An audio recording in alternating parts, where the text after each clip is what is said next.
Welcome back, true crime enthusiasts. Today we delve into another compelling case filled with love, deception, and betrayal. If you're drawn to gripping stories and unexpected twists, you're in the right place. Be sure to like, comment, and subscribe. Your support helps us continue bringing you powerful and thought-provoking content each week. Now let's begin. Her name was Deja Morgan, an honors graduate, a beauty queen in her teens, and by the age of 27, she held a master's degree in education. Raised in a proud, tight-knit black family in Baton Rouge, Louisiana, Deja was the kind of woman parents bragged about, poised, polished, and going places. But behind the resume and the bright smile was a woman with a fragile heart and a history of abandonment. Her biological parents gave her up when she was 6 weeks old. She was raised by her aunt and uncle, who loved her dearly, but that early wound left a hole. One she spent most of her life trying to fill, with achievement, approval, and later, with dangerous love. By 2006, Deja had transitioned from teaching elementary school to becoming a popular 7th grade English teacher at Franklin Bay Middle School. That fall, a new hire arrived, a charismatic, smooth-talking PE coach named Marcus Avery. He was tall, funny, magnetic. The kind of man who made women blush in the hallways and whisper in the lounge. Deja fell fast. What started as hallway flirtation quickly turned into late-night phone calls and weekend meetups. Marcus made her feel seen, wanted, special, but he wasn't exactly single. He claimed his relationship with his longtime partner, Tasha Bynum, was over, that he was only living with her until the lease ended, that she was clinging to him. Deja believed him. She wanted to. But there was a truth Marcus never fully admitted.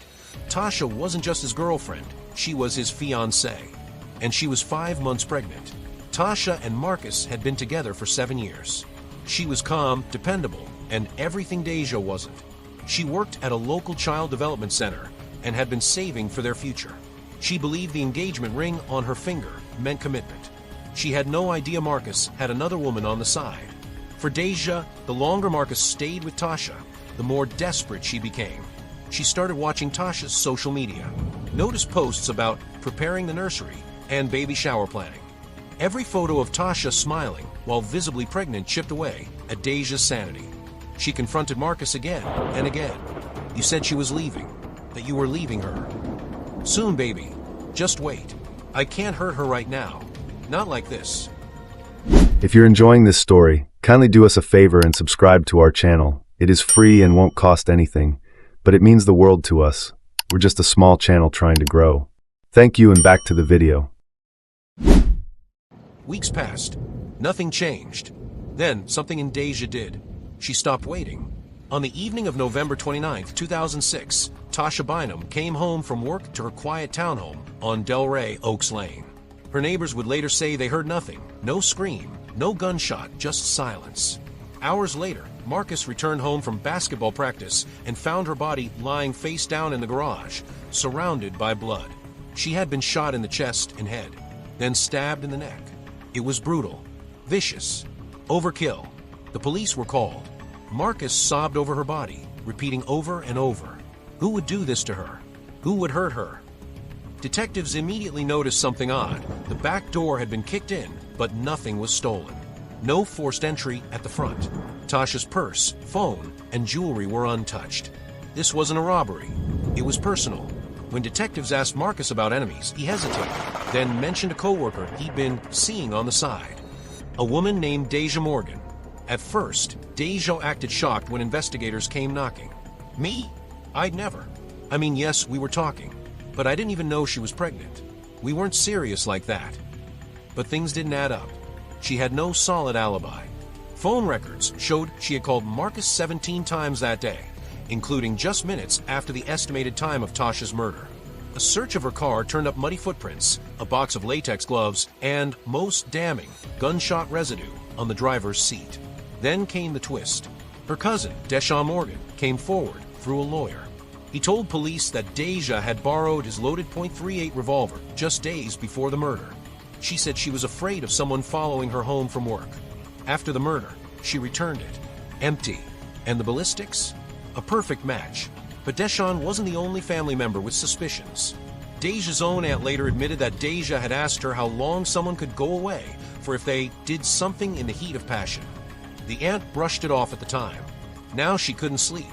Investigators also discovered that Deja's shoes, the ones she always wore to school, had impressions matching the kick marks on the broken back door. She denied it all.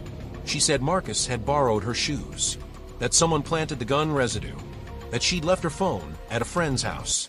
But the lies fell apart under pressure. At trial, the courtroom was split. On one side, Marcus, testifying that he never intended to leave Tasha, that he never imagined Deja was capable of such violence. On the other, Deja refusing to testify, staring straight ahead while her defense team tried to poke holes in Marcus's credibility. They painted Marcus as a manipulator, a serial cheater, someone who used Deja, got her pregnant once before, and pressured her into an abortion. Details that hadn't been publicly revealed before. Yes, Deja had been pregnant by Marcus once too. She terminated it, believing he would choose her after. He didn't, and prosecutors used that fact to explain motive. This was not about love. This was about rejection. This was about control. After 8 hours of deliberation, the jury returned guilty on 2 counts of capital murder. Though the prosecution pushed for the death penalty, the judge sentenced Deja to 2 consecutive life terms without parole. She's now serving her time at St. Gabriel Correctional Facility, isolated and shunned. Her once promising life reduced to a cell and a lifetime of regret. But the internet never forgot her face. Her story, one of love turned lethal, still echoes in Baton Rouge. Because when obsession meets betrayal, someone always pays the price. Thanks for watching. If you found this story gripping, there's more where that came from. Hit the like button, subscribe to the channel, and turn on notifications so you never miss the next chilling case. And if you have theories or thoughts, drop them in the comments. We read them all. Until next time, stay curious and stay safe.